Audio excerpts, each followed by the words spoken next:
দেশের শ্রমশক্তিতে অংশগ্রহণকারী মানুষের সংখ্যা উল্লেখযোগ্য হারে কমেছে, ফলে বেড়েছে বেকার মানুষের সংখ্যা। বছরের শুরুতে বেকার মানুষের সংখ্যা কম থাকলেও বছর শেষে ধারাবাহিকভাবে বেড়েছে। এতে বছরের ব্যবধানে দেশে বেকার মানুষের সংখ্যা বেড়েছে 1,70,000। এ সময় কৃষি, সেবা এবং শিল্প সব খাতেই কমেছে কর্মে নিয়োজিত জনগোষ্ঠী। নারীর চেয়ে উল্লেখযোগ্য হারে পুরুষ বেকারের সংখ্যা বেড়েছে বেশি। বাংলাদেশ পরিসংখ্যান ব্যুরোর সর্বশেষ শ্রমশক্তি জরিপে এসব তথ্য উঠে এসেছে। রবিবার 5 জানুয়ারি চলতি বছরের তৃতীয় প্রান্তিকের জুলাই সেপ্টেম্বর শ্রমশক্তি জরিপ প্রতিবেদন প্রকাশ করে বিবিএস। এতে দেখা যায় বর্তমানে দেশে 26,60,000 বেকার আছেন। 2023 সালের এই সময় গড় বেকারের সংখ্যা ছিল 24,90,000। এর মানে গত বছরের তুলনায় এখন দেশে বেকারের সংখ্যা বেশি। আন্তর্জাতিক শ্রম সংস্থার নিয়ম অনুসারে বেকার জনগোষ্ঠী মূলত তারাই যারা গত 7 দিনের মধ্যে মজুরির বিনিময়ে 1 ঘন্টা কাজ করার সুযোগ পাননি এবং গত 1 মাস ধরে কাজ খুঁজেছেন কিন্তু মজুরির বিনিময়ে কোনো কাজ পাননি, তারা বেকার হিসেবে গণ্য হবে। বিবিএস এই নিয়ম অনুসারেই বেকারের হিসাব দিয়ে থাকে। তবে বিবিএস এবার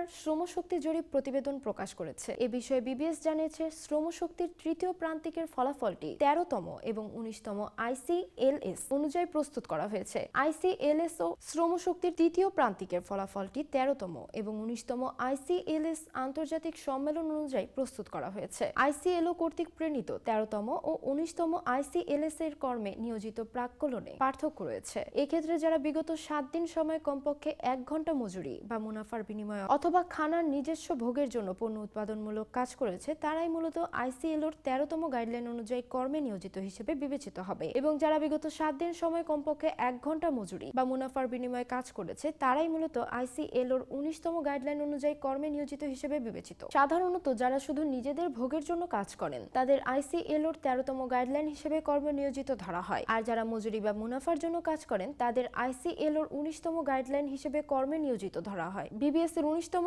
আইসিএলএস হিসেবে 2024 সালের তৃতীয় প্রান্তিকে বেকার মানুষের সংখ্যা বেড়ে দাঁড়িয়েছে 26,60,000, আর আগের গাইডলাইন অনুযায়ী প্রথম প্রান্তিকে বেকার ছিল 25,90,000। 3 মাস পর তৃতীয় প্রান্তিকে বেকার বেড়ে 26,40,000, অর্থাৎ 3 মাসের ব্যবধানে বেড়েছে 20,000 বেকার। আর 2023 সালের তৃতীয় প্রান্তিকে দেশে বেকার মানুষ ছিল 24,90,000। সেই হিসেবে বছরের ব্যবধানে বেকার বেড়েছে 1,70,000। তৃতীয় প্রান্তিকের হিসাব অনুযায়ী দেশে নারী বেকারের চেয়ে পুরুষ বেকারের সংখ্যা বেড়েছে। বিবিএস এর হিসাব মতে গত সেপ্টেম্বর মাস শেষে দেশে পুরুষ বেকারের সংখ্যা দাঁড়িয়েছে 17,90,000 আর নারী বেকার 8,70,000। 2023 সালের একই সময় পুরুষ বেকার 16,40,000 আর নারী বেকার ছিল 8,50,000। সেই হিসেবে পুরুষ বেকার বেড়েছে 1,50,000, নারী বেড়েছে 20,000। বিবিএস বলছে শ্রমশক্তিকে এখন 5,91,80,000 নারী পুরুষ আছেন, অথচ 2023 সালে তৃতীয় প্রান্তিকে 6,11,50,000, অর্থাৎ বছরের ব্যবধানে শ্রমশক্তি অংশগ্রহণকারী মানুষের সংখ্যা কমেছে 19,50,000। মোট শ্রমশক্তিতে থাকা জনগোষ্ঠীর মধ্যে